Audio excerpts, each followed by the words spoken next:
Dulu ada seorang anak muda yang sering sholat subuh berjamaah. Anak muda ini setiap subuh berangkat ke masjid. Berangkat ke musalla Al-Qamar setiap subuh. Sebelum berangkat subuh dia mandi dulu di rumahnya, memakai pakaian yang baru, memakai harum-haruman. Tiba-tiba di tikungan jalan dia jatuh. Jatuh di tikungan. Apakah dia tidak melanjutkan perjalanan? Dia pulang ke rumahnya, mandi lagi, pakai baju baru lagi, memakai harum-haruman lagi, berangkat lagi ke masjid. Untuk kedua kalinya anak muda ini terjatuh di tempat yang sama.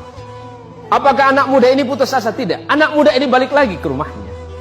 Dia berganti pakaian baru, mandi, berpakaian baru, dan pakai harum-haruman lagi. Dan ketiga kalinya dia berada di tikungan jalan di tempat dia jatuh semula dari pertama dan kedua kali, tiba-tiba ada orang tua yang sedang memegang lampu.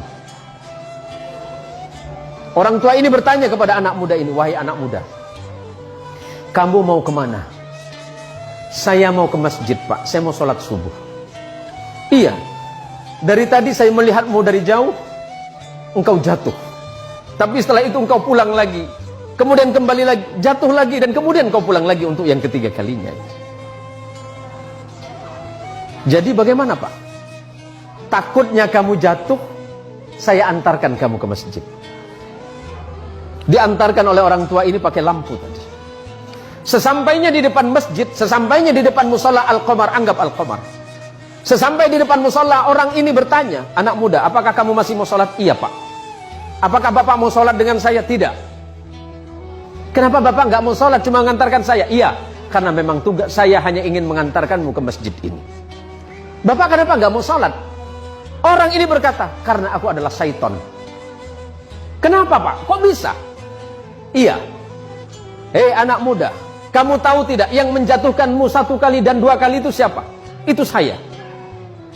"Bapak siapa?" "Saya setan." "Tapi kenapa kalau memang Bapak setan masih mengantarkan saya ke masjid ini?" Apa jawaban setan? "Nak muda, ketika engkau tadi berangkat dari rumahmu dan aku jatuhkan di tikungan itu dengan harapan agar engkau tidak datang ke masjid, agar engkau tidak sholat berjamaah. Tapi ketika engkau pulang ke rumahmu, pada saat itu Allah mengampuni dosa kedua orang tuamu. Orang tuamu yang sedang berada di alam kubur, Allah ampunkan dosanya karena sebab engkau yang datang ke masjid. Yang kedua kalinya, ketika aku jatuhkan dengan harapan agar engkau tidak ke masjid, pada saat itu engkau kembali lagi, dan pada saat kembali itulah Allah mengampuni tetanggamu yang sedang tertidur pulas dalam keadaan tidak sholat." "Tapi kenapa Bapak seton?" Anggap Bapak seton. Ada namanya mirip, Pak? "Ya kenapa Bapak mengantarkan saya ke masjid?"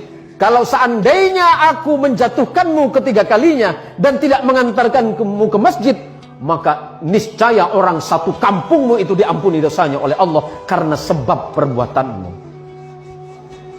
Masya Allah, anak muda yang datang ke masjid, anak muda yang datang ke musalla, apalagi kemudian datang ke musalla sebelum waktunya sholat, dia memperdengarkan adzannya, orang lain kemudian terbangun. Pada saat itulah Allah merasa sedang jatuh cinta kepadamu, hai anak muda.